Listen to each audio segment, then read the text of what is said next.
The FN Minimi machine gun sits mounted on its bipod legs like a steel predator, its barrel already warm from the morning's sporadic contact. Audie Murphy runs his thumb along the ammunition belt, counting rounds by touch more than sight in the pre-dawn darkness. Around him, the remnants of his squad huddle in a hastily scraped defensive position on a low ridge overlooking the Vosges Valley.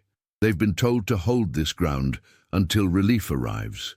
But relief was supposed to come 6 hours ago. The position isn't much. A few fallen logs, some loose stones, and a shallow depression that barely qualifies as cover.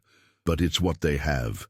And Murphy has learned that in war, you work with what you're given. The Minimi is their heaviest weapon, a Belgian-designed light machine gun that arrived with their latest resupply. Most of the men eye it with suspicion. It's new, unfamiliar, and carries the weight of untested reliability. "Foreign junk," Corporal Hayes muttered when they first set it up. "Give me a good American bar any day."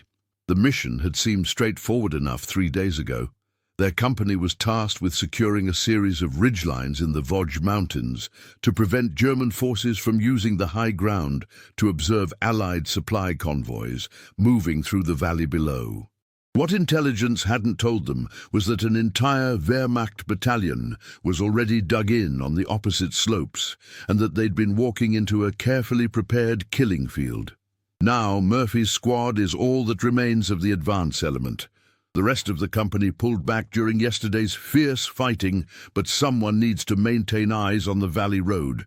Someone needs to call in artillery corrections if the Germans try to move their anti-tank guns forward. And someone needs to make sure that the enemy doesn't simply walk unopposed onto the high ground that costs so much blood to reach. The fog begins to lift as the first pale light of dawn creeps across the valley floor. Through his field glasses, Murphy can see movement in the German positions, dark figures shifting between the trees, the occasional glint of metal catching the weak sunlight. They're massing for something. He can feel it in the way they move, purposeful and coordinated, like wolves gathering for a hunt. Private Rodriguez crawls over from the radio position, shaking his head. "Still nothing, Murph. Either the radio's dead, or everyone else is." His voice carries the hollow exhaustion that comes after too many nights of broken sleep and too many days of watching friends disappear. Murphy nods, checking his watch. They've been cut off for 18 hours now, surviving on cold K rations and the last of their water. The Minimi has perhaps 300 rounds remaining, enough for a brief firefight, but nowhere near sufficient for a sustained defense against superior numbers. If stories like this make you imagine what you'd do under fire, tell us in the comments how you think you'd react in this situation, and stay with us for the next chapters. Hayes keeps throwing worried glances at the unfamiliar weapon, clearly doubting whether it will function when they need it most. The corporal had lost 2 close friends when their bar jammed during the fighting at Reipertswiller, and trust in equipment doesn't come easily anymore. Murphy understands the skepticism. They're betting their lives on a machine gun none of them had even seen 6 months ago. The attack begins with the whistle of incoming mortars. The squad presses themselves into whatever cover they can find as explosions walk across their position, showering them with dirt and shattered wood. The Vosges pine trees splinter overhead, sending sharp fragments raining down on their helmets. Through the smoke and chaos, Murphy can see German infantry advancing up the slope in 2 waves, perhaps 60 men moving with the disciplined precision of veterans. "They're coming straight up the middle," Hayes shouts over the noise of exploding shells. "We can't stop that many with what we've got." But Murphy is already behind the Minimi, his hands finding their grip on the unfamiliar weapon. The approaching Germans are still 400 yards out, moving steadily upward through the scattered pine trees. At 300 yards, he opens fire. The machine gun speaks with a different voice than the weapons Murphy knows.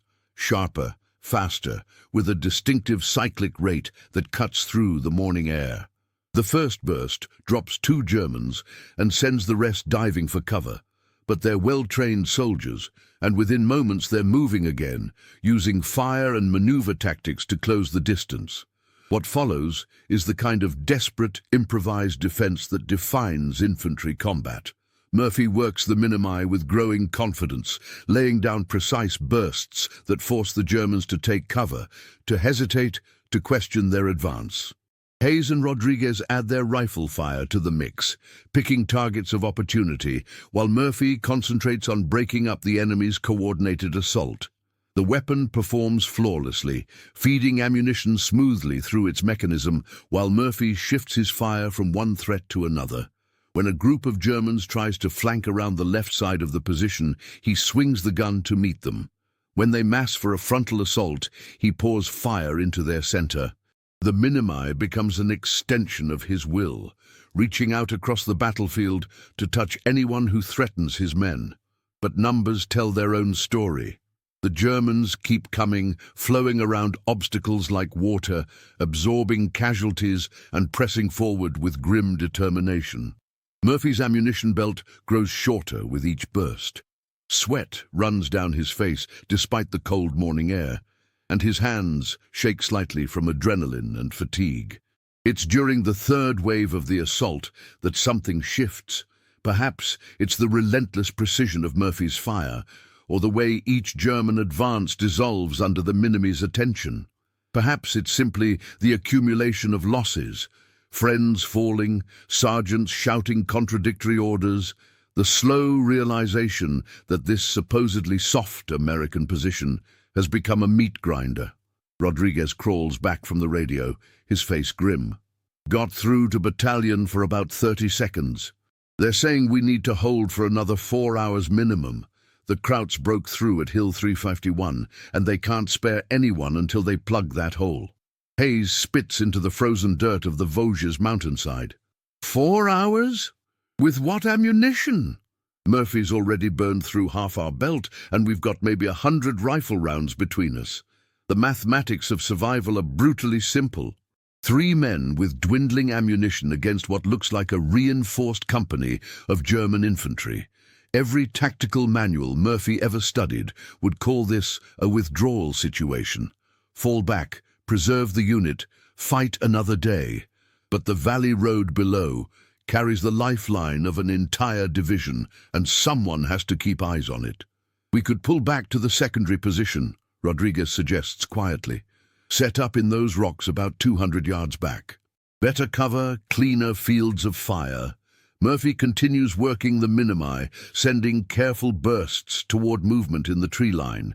The weapon has proven itself now, cycling smoothly through each engagement, never once failing to feed or fire. Hayes's suspicions about foreign junk have given way to grudging respect, though he still flinches slightly at each unfamiliar sound the gun makes. The German attack falters, then stalls completely. Murphy can see officers in the tree line gesturing angrily, trying to reorganize their scattered squads, but the momentum is gone, bled away by accurate fire and determined resistance. What had looked like an inevitable breakthrough has become a costly failure. They'll be back, Hayes observes, checking his rifle, and next time they'll bring more friends. Murphy knows he's right. The Germans aren't going to give up on this position. It's too valuable, controls too much of the surrounding terrain. They'll regroup, call in their own artillery, maybe bring up some armor. When they come again, it will be with overwhelming force.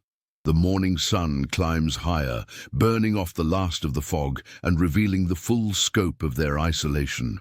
No friendly movement visible anywhere in the valley below. No sign of the relief force that should have arrived before dawn. Just 3 American soldiers and a Belgian machine gun holding a line that should have been abandoned hours ago. Would you follow the orders exactly, or trust what your own eyes and instincts tell you in a moment like this? Comment which path you'd take, and share this episode with someone who loves real human stories from history. By full daylight, the Germans have withdrawn to their original positions. Murphy sits behind the now silent Minimi, staring down at the battlefield where still figures mark the high watermark of their assault. Relief forces arrived 2 hours later, finding 3 exhausted Americans and a foreign machine gun that had somehow held against impossible odds. Captain Morrison approaches their position with the caution of a man who's seen too many supposedly secure areas turn deadly. Behind him, a full platoon spreads out in tactical formation, weapons ready, eyes scanning the tree line that had disgorged so many enemy soldiers just hours before. "Murphy," he calls out, "what's your ammunition status?" "About 50 rounds left, sir." "Maybe less." The captain studies the Minimi with interest, running his hand along the barrel that's still warm from the morning's work. "This the Belgian gun that came up with yesterday's resupply?" "Yes, sir. Works better than we expected." Morrison nods, making notes in a small field book. "I'll need a full report on its performance. Command's been asking for feedback on these new weapons. Looks like you gave it a thorough field test." Hayes and Rodriguez are already gathering their gear, grateful for the chance to move back from the exposed ridgeline. But Murphy finds himself reluctant to leave the Minimi behind. The weapon that had seemed so foreign, so untrustworthy just hours before, now feels like an old friend. It had spoken when he needed it to speak, reached out across the battlefield to touch his enemies with precision and reliability. "Sir," Murphy asks, "what happens to the gun?" "Goes back to battalion for evaluation. They'll want to check the barrel, test the mechanism, see how it held up under sustained fire. Your report will help determine whether we request more of them." As they prepare to move out, Murphy takes one last look at the position they'd held through the long morning. The scattered brass casings glinting in the sunlight, the churned earth where they'd pressed themselves during the mortar barrage, the crude stone and log fortifications that had been all that stood between them and disaster.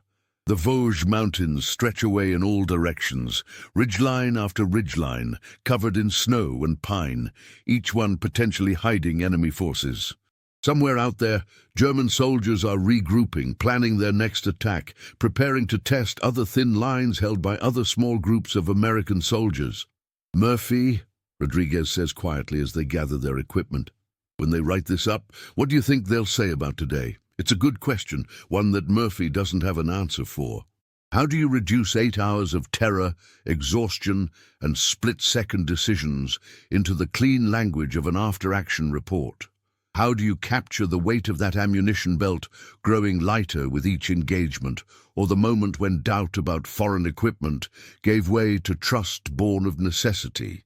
The after-action report will note the successful defense of a critical observation post.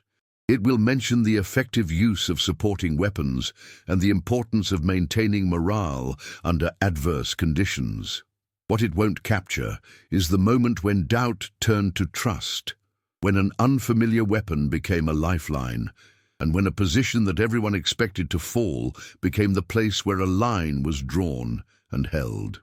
Later, in a barn converted to a temporary command post, Murphy watches Captain Morrison write the official account of their morning on Hill 378.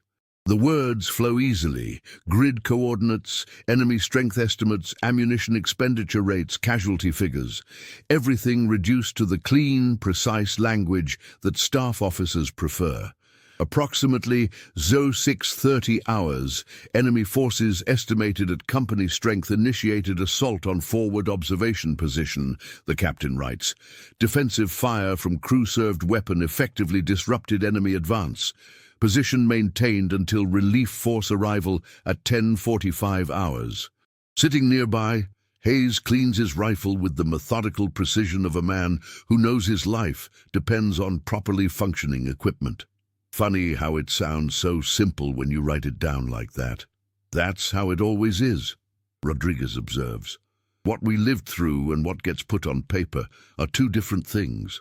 Murphy thinks about the moment when the Minimi's cyclic rate became as familiar as his own heartbeat, when the foreign weapon transformed into an extension of his will. He remembers the weight of responsibility, knowing that Hayes and Rodriguez were counting on him to make that Belgian gun work when everything depended on it. What the report can't convey is the terror of watching your ammunition belt grow shorter while the enemy keeps coming. It can't capture the strange intimacy that develops between a soldier and his weapon during sustained combat, or the way trust builds through shared survival rather than familiarity. The Vosges winter presses against the barn walls, seeping cold through every gap in the rough-hewn boards. Outside, the sounds of a division at war continue. Trucks grinding up muddy roads, the distant rumble of artillery, the occasional crack of sniper fire from the ridgelines. But inside this temporary sanctuary, 3 soldiers wrestle with the gap between what they experienced and how others will understand it. "You think we'll get those Belgian guns as standard issue?" Hayes asks. "Maybe," Murphy replies, "if enough reports like this one make it up the chain." But even as he says it, Murphy knows that reports and statistics can't fully capture what happened on Hill 378. The Minimi proved itself not through specifications or test results, but through the harsh mathematics of survival. In the end, that might be the only evaluation that truly matters. Years later, when nightmares wake him in a cold sweat, Murphy will remember not the citations or commendations, but the feel of that ammunition belt feeding through his fingers and the sound of a foreign machine gun that had become, for 8 crucial hours, the most American thing in the world.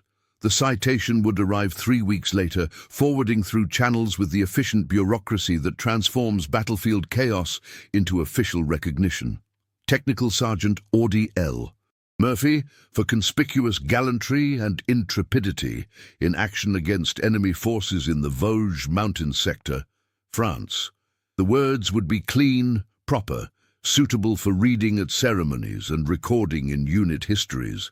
But Murphy keeps thinking about the Minimi. In quiet moments between operations, when the 3rd Infantry Division pauses to refit and absorb replacements, he finds himself wondering what happened to that particular weapon.